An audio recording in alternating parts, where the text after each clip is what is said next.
Is it even a good idea to buy real estate right now? I mean, people are asking that question. It's a good one. Rates are high, prices are high. I mean, why even buy, right? Should you wait?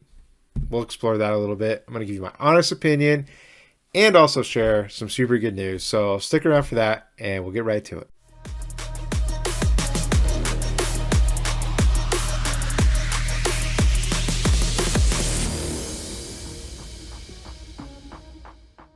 Happy Wednesday, everybody. Brian Simmons here with eXp Realty. It is June 1st, halfway through the year. Wow. Pretty crazy. That flew by. Want to remind you real quick to subscribe, like, and share this channel with your family and friends, please. Share it with them so they know what's going on in this market. Lots of good stuff here. Lots of good info every week.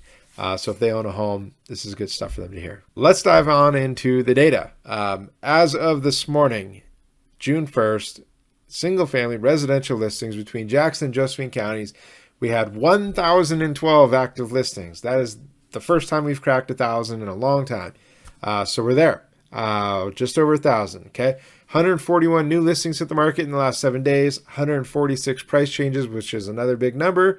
Again, we've been seeing that the last several weeks. 25 listings back on the market. 112 pending.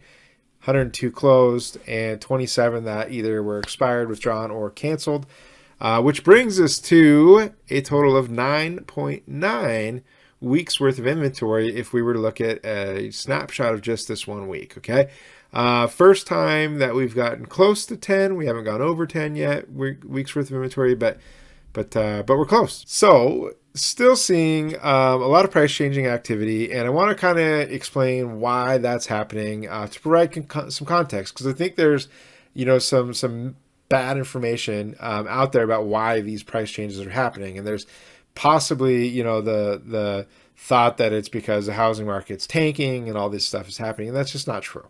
Okay, the price changes are happening for a number of reasons. And I want to just explain that real quick. And primarily, the main reason why is affordability. Because as rates went up from, they were, at 3.5%, and they're now about 5.5%. As those rates went up, 2 whole points, like the payment changed substantially on a home. And to give you an example of what that, the effect has been on that, if you were looking at buying a $400,000 home when rates were 3.5% a few months ago, okay, $400,000 home with 20% down at 3.5% interest is a $1,450 payment. Okay, so think about that. If you were able to afford a payment of $1,450, which is how most people figure out their affordability, is what can I afford to pay monthly, right? So if you could afford $1,450 several months ago, that would have bought you a $400,000 house. Okay, if you had 20% to put down. Today, we're looking at 5.5% interest. So what does that $1,450 buy you at 5.5% interest? It buys you about $320, okay, with a 20% down payment, right? So you're looking at a $320,000 purchase price today versus a $400,000 purchase price a few months ago. Okay, so what we're seeing, and both of those are the same, approximately the same payment. So $80,000 less in your affordability, like that's substantial. That's a big amount. And that's a different house. Okay, a $400,000 house is not a $320,000 house. They're very, very different now in this market. Okay, and so that's something that I think is causing a lot of these price reductions, is that buyers are looking at these new houses that they can afford, and they're like, I don't want to buy that. Like, that's not what I was looking at. I was looking at nice, newer houses. Now I'm looking at, 20, 30-year-old houses on smaller lots and this sort of stuff. And so people are kind of like, yeah, I don't know. And so sellers are having to say, okay, well, we'll come down a little bit to find those buyers again that were looking for the type of home that they're looking for, or the home that they have as a seller. So that's really what it is that we're seeing. Like, it's not that there's been some drastic change in buyer demand and nobody wants to buy. Like, people still want to buy. It's just that they're having to come to terms with what is actually affordable to them now. Okay, and so affordability is the key. And that's what I want to explain a little bit, is affordability, if that's the problem, we have solutions to that. Okay, and that's something that I think is very important to know. And that's really the good news that I wanted to share today, is there are solutions to the affordability problem. Okay, what it requires is that you engage with your realtor, me, hopefully, and your lender, right? And you have to engage and you have to be able to say, hey, look, here's what we have available to us as our resources. We have this amount of money to put down.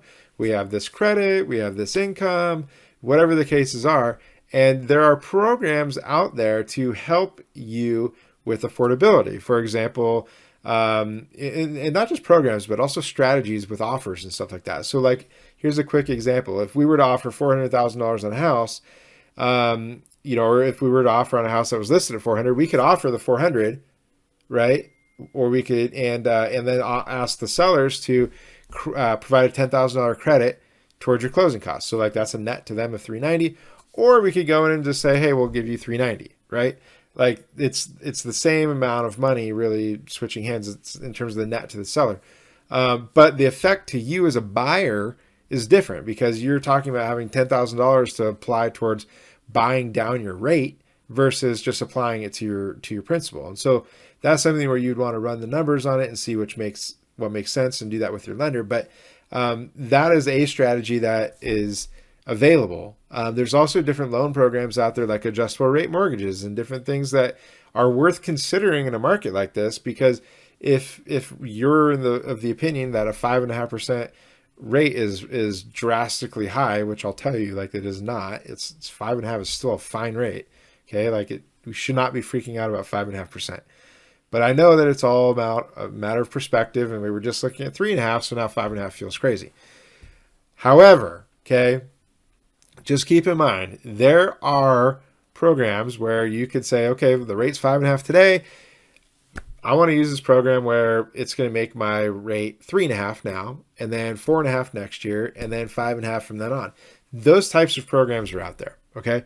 So if you are scared about affordability, if you're not wanting to buy something that's in that lower price point, and you're like, hey, look, I'm optimistic about my earning.